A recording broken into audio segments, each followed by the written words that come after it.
Morning बच्चों, आज जो है आपके कहे अनुसार बार बार आप लोग कह रहे थे कि सर पार्ट 4 कब पढ़ाइएगा। आज देखिए, आज हम आप लोग का पार्ट 4 पढ़ा रहे हैं। आपको टोटल के टोटल ऑब्जेक्टिव और सब्जेक्टिव टोटल हो जाएगा। ऐसे भी हम आपको 3 पार्ट डालेंगे। एक आपका बुक का कहानी रहेगा, एक ऑब्जेक्टिव रहेगा और एक सब्जेक्टिव रहेगा। आप लोग ध्यानपूर्वक देखेंगे। आप लोग यूट्यूब पर जुड़े रहेंगे और सब्सक्राइब, शेयर और लाइक ज़रूर करेंगे, देखेंगे। चलिए हम लोग देखते हैं। आज हम गोधूली के पार्ट 4 नाखून क्यों बढ़ते हैं, जो आपका एक ललित निबंध है, जिनके बारे में हजारी प्रसाद द्विवेदी के द्वारा लिखा गया है, जो हम लोग देखेंगे। सबसे पहले लेखक परिचय के बारे में हम लोग जानेंगे। हजारी प्रसाद द्विवेदी जी का जन्म 19 अगस्त 1907 ईस्वी, याद रखना। हजारी प्रसाद द्विवेदी जी का जन्म 19 अगस्त 1907 ईस्वी उत्तर प्रदेश के बलिया जिले में और गांव का नाम था आरत दुबे में हुआ था। इनका मृत्यु जो है 19 मई 1979 ईस्वी में हुआ था। इनकी पिताजी का नाम था अनमोल द्विवेदी, याद रखना। इनका पिताजी का नाम था अनमोल द्विवेदी और माँ जी का नाम था ज्योतिषमती, याद रखना। इनकी माँ का नाम था ज्योतिषमती। इनकी प्रारंभिक शिक्षा का मतलब बोले तो घर में ही, यानी शुरू में ही शिक्षा कहाँ से हुई थी, तो घर से ही। इनका शुरुआत जो शिक्षा थी, प्रारंभिक शिक्षा थी, वो घर से ही स्टार्ट हुआ था। और सबसे पहले जो है यह संस्कृत में स्टार्ट किए थे। जो प्रारंभिक शिक्षा इनका जो था वो संस्कृत में हुआ था। वो शिक्षा के लिए जब एक घर से पढ़ लिए तो उस शिक्षा के लिए, ज़्यादा पढ़ने के लिए एक काशी विश्वविद्यालय में चले गए थे। काशी विश्वविद्यालय में चले गए थे। वहाँ से उच्च शिक्षा प्राप्त करके फिर जो है यह 1949 ईस्वी में लखनऊ विश्वविद्यालय से PhD की उपाधि पाए, याद रखना। 1949 ईस्वी में लखनऊ विश्वविद्यालय से PhD की उपाधि पाए। और 1957 ईस्वी में 1957 में जो है यह भारत सरकार से पद्म भूषण की उपाधि से नवाजा गया, यानी इन्हें मिला। उसके बाद ये बहुत सारे जो है रचनाएं किए थे। सबसे पहले ये आपका है अशोक का फूल, रचना इनका है। आलोक पर्व जो है इनकी रचनाएं हैं। कुट्टज इनकी रचनाएं हैं। कल्पलता इनकी रचनाएं हैं।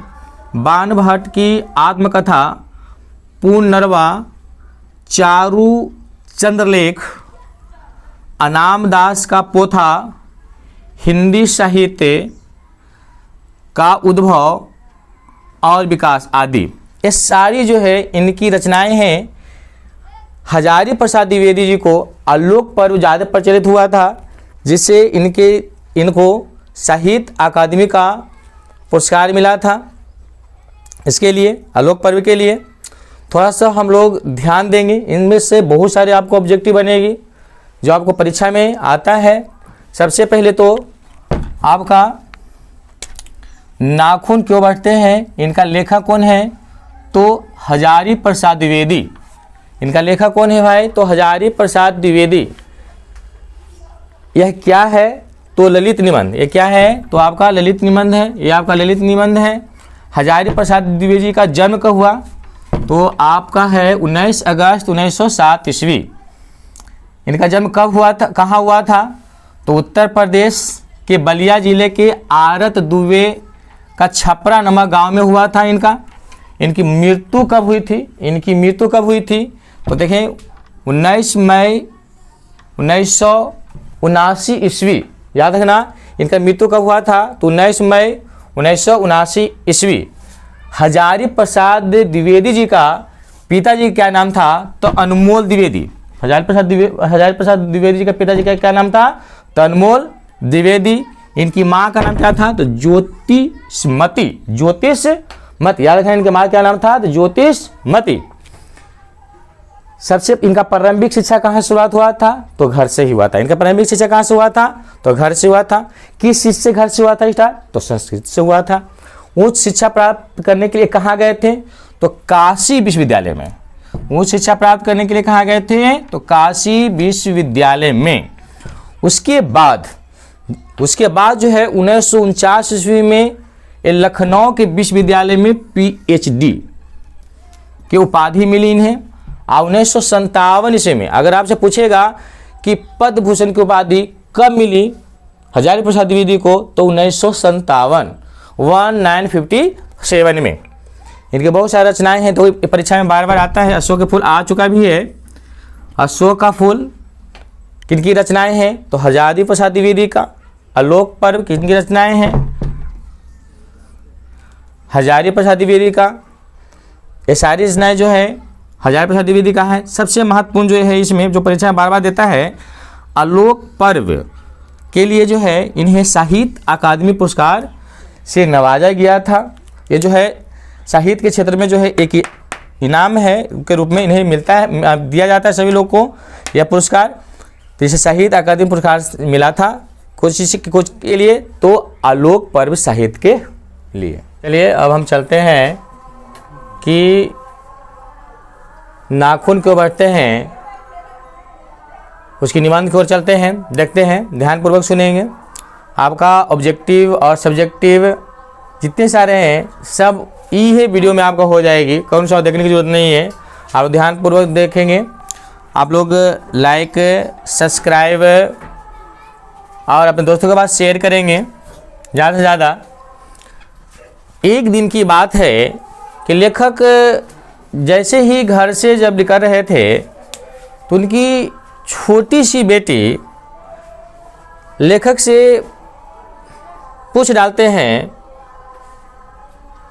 कि पापा बताइए, ये जो नाखून है क्यों बढ़ जाता है बार बार, नाखून हम बार बार क्यों काटते हैं, पापा बताइए ना। लेखक ने भी इस बात को सोचे और विचार किया। फिर उसके बाद जो है लेखक ने बच्ची को समझाने की कोशिश करते हैं, जो लेखक के माध्यम से आपको हम समझाएंगे लेखक क्या कहे हैं। तो सबसे पहले ये जो नाखून है हमें यह याद दिलाता है, यह याद कराता है कि मनुष्य की मनुष्यता संस्कार किस रूप में है, उसका जीवन यहाँ तक किस तरह से आया।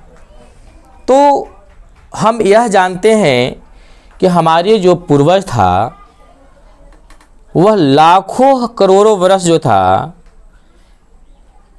एक पशु तत्व की तरह रहते थे, पशु की तरह रहते थे, और इस जंगल से उस जंगल में जाया करते थे, भटकते रहते थे। तो उसके लिए जो है अस्त्र की ज़रूरत पड़ती थी, क्योंकि जंगल में बहुत सारे जानवर रहता था। तो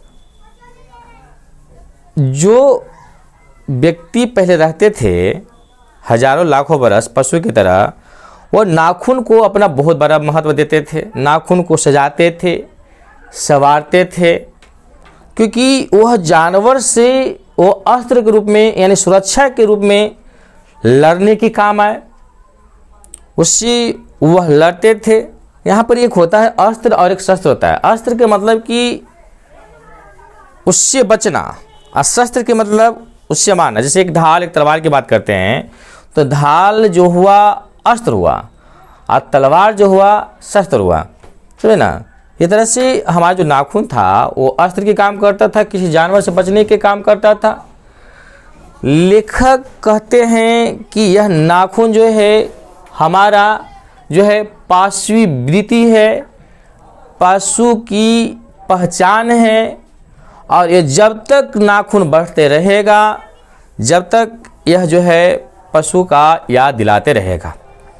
यानी हमारे जीवन कुछ न कुछ जो है पशु की समान जो है मनोवृत्ति रहेगी, पशु मनुष्य के समान हम लोग जो है करते रहेंगे। ये तरह से आज इसके बाद जो है एक समय की बात है कि हमारे हिंदू धर्म में पौराणिक कथा है कि राक्षस ने बहुत उत्पात मचा रहा था।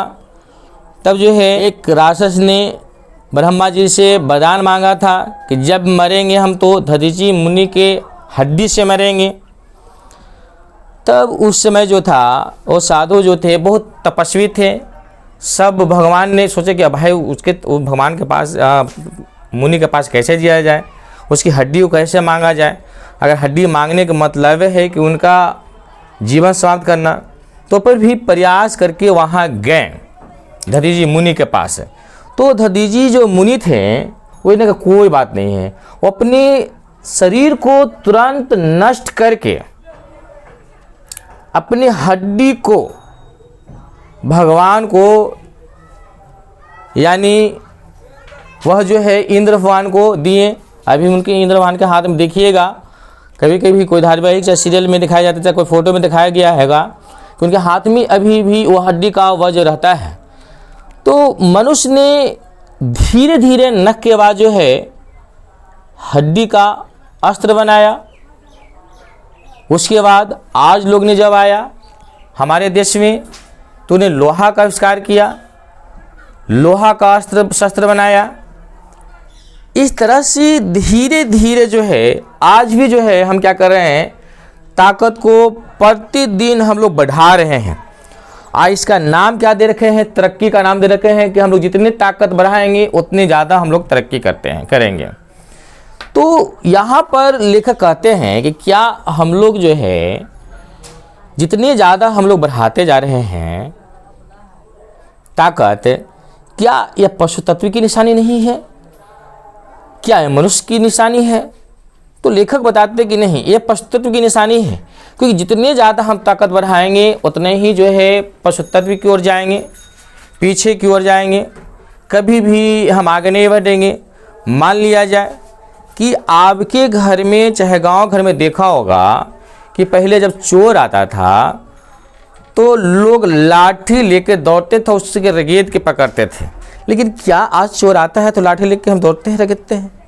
नहीं, क्योंकि हम जानते हैं कि उनके पास क्या चीज़ होगा, शस्त्र बंदूक होगा, वो हमें मार देगा। तो कहते हैं कि हम तरक्की कर रहे हैं, नहीं, तरक्की नहीं कर रहे हैं। आज जो है पहले के अपेक्षा हम एक देश से दूसरे देश क्या कर रहे हैं, डरते हैं। क्यों डरते हैं? कि वो परमाणु बम बना लिया है, हम भी परमाणु बम बना लिया है। आज एक ऐसा समय आएगा कि पूरा विनाश हो जाएगा। तो हम कहाँ तरक्की की ओर कर रहे हैं? कहाँ कहते हैं कि हम आगे मनुष्यता की ओर बढ़ रहे हैं? मनुष्यता की ओर नहीं बढ़ रहे हैं। हम लोग जितने ज़्यादा अगर हम लोग बढ़ाते हैं, जितने ज़्यादा हम लोग अस्त्र बनाते हैं, शस्त्र बनाते हैं, उतने ज़्यादातर हम लोग है पशुता की ओर जा रहे हैं, पीछे की ओर जा रहे हैं। ऐसा लेखक बताते हैं। लेखक कहते हैं कि जब तक ये नख बढ़ेगा, जब तक बढ़ते रहेगा, आप लोग कितनों काटिए, ये निर्लज की भांति जो है फिर वहाँ पर सेंध मारकर क्या हो जाएगा, फुजक जाएगा। और यह जो है मनुष्य को यह भूलने नहीं देगा कि तुम पशु थे और पशु ही रहोगे। और इस तरह से जो है आपका जीवन जो है एक ऐसा आएगा कि पूरा जीवन लीला जो है आप इसी बढ़ाने में समाप्त करोगी। एक दिन की बात है कि नेताजी ने भाषण दे रहे थे कि ताकत बढ़ाओ, ज़्यादा ताकत बढ़ाओ, इतना ताकत बढ़ाओ। उसके बाद जो है कंपनी बढ़ाओ, नए नए कंपनी खोलो, हम लोग को ज़्यादा रोजगार मिलेगा। लेकिन एक बूढ़ा व्यक्ति ने कहता है कि नहीं, हम लोग अगर ताकत बढ़ाते हैं, अगर नई नई कंपनी खोलते हैं, ज़्यादा अगर कंपनी खोलते हैं, तो हम लोग ज़्यादा से ज़्यादा काचे हो जाएंगे, बेरोजगार हो जाएंगे और हम लोग की देशों में भूखमरी की नौबत आ जाएगी। ऐसा ये नेताजी पर बात ना दो। अगर ऐसा वो आदमी कहा तो बूढ़े व्यक्ति को काजी किया, लोगों ने काजी किया, गोली मार दिया। बताइए कितनी गहराई से बोला था। सही बात था कि अगर हम लोग कंपनी बढ़ाते हैं तो हम लोग जो है ना तरक्की नहीं करते हैं, आगे की ओर नहीं जा रहे हैं और पीछे की ओर टकरा रहे हैं। जैसे देखो हम आपको बताते हैं, मान लीजिए पहले लेबर वाला जो काम करता था, गिट्टी मिलाने वाला को होता है, देखा होगा जब घर ढले वाला होता है तो गिट्टी मिलाने वाला होता था। पहले वो गिट्टी मिलाने वाला पहले नहीं होता था, तो कितना सारा को रोजगार मिलता था, कितने लोग जो है उसके अंदर काम करते, चढ़ाने वाले गिट्टी होते थे। आज एक मशीन मिलकर जो है 50 आदमी का वो रोजगार क्या किया, छीन लिया। तो मशीन और कंपनी हम जितने बढ़ाएंगे उतने ज़्यादा कुछ लोग को तो रोजगार मिलेगा, कुछ पूंजीपति लोगों को और पूंजीपति होगा और बड़ा होगा, लेकिन कुछ लोग जो है धीरे धीरे काचे होते जाएगा, रोजगार छीनते जाएगा और गरीब होते जाएगा और भुखमरी का नौबत आएगी। ये बताते हैं, यानी हम लोग जितने ज़्यादा ताकत बढ़ाएंगे, जितने ज़्यादा हम लोग आगे की ओर सोचते हैं कि तरक्की करेंगे, नहीं, वो बताते हैं, आपका द्विवेदी जी बताते हैं कि और हम जो पीछे की ओर क्या जी कर रहे हैं, जा रहे हैं और आगे की ओर हम लोग नहीं बढ़ रहे हैं, है कि नहीं। तो हम लोग को यह जो है नाखून जो है लेखक के सामने जो उत्पत्ति हुई थी बेटी की प्रश्न से कि नाखून क्यों बढ़ते हैं, तो नाखून इसलिए बढ़ते हैं कि यह जो हमारे पूर्वज की देन है और यह जो है क्या की याद दिलाता है, तो पशु की याद दिलाता है। पहले क्योंकि मनुष्य जो है पशु की तरह रहता था, लाखों हजारों करोड़ों वर्ष पहले काजी रहता था, मनुष्य जो है जानवर की तरह था और इसका काजी था सबसे प्रमुख अस्त्र था, ठीक है ना। और इसमें जितने सारे बात था मैंने आपको सामने कह दिया, बोल दिया, और कुछ इसमें है नहीं। आप लोग अच्छी तरह सुनेंगे, आपका ऑब्जेक्टिव सब्जेक्टिव आपका टोटल क्या चीज़ हो जाएगा। धन्यवाद, थैंक यू। इस वीडियो को जो है ज़्यादा से ज़्यादा आप लोग लाइक, सब्सक्राइब और शेयर करें, जिससे कि और जो है आने वाला समय में आपको ज़्यादा से ज़्यादा क्या करें, वीडियो बना कर दें और आप अच्छे अंक से प्राप्त कर सकें। धन्यवाद।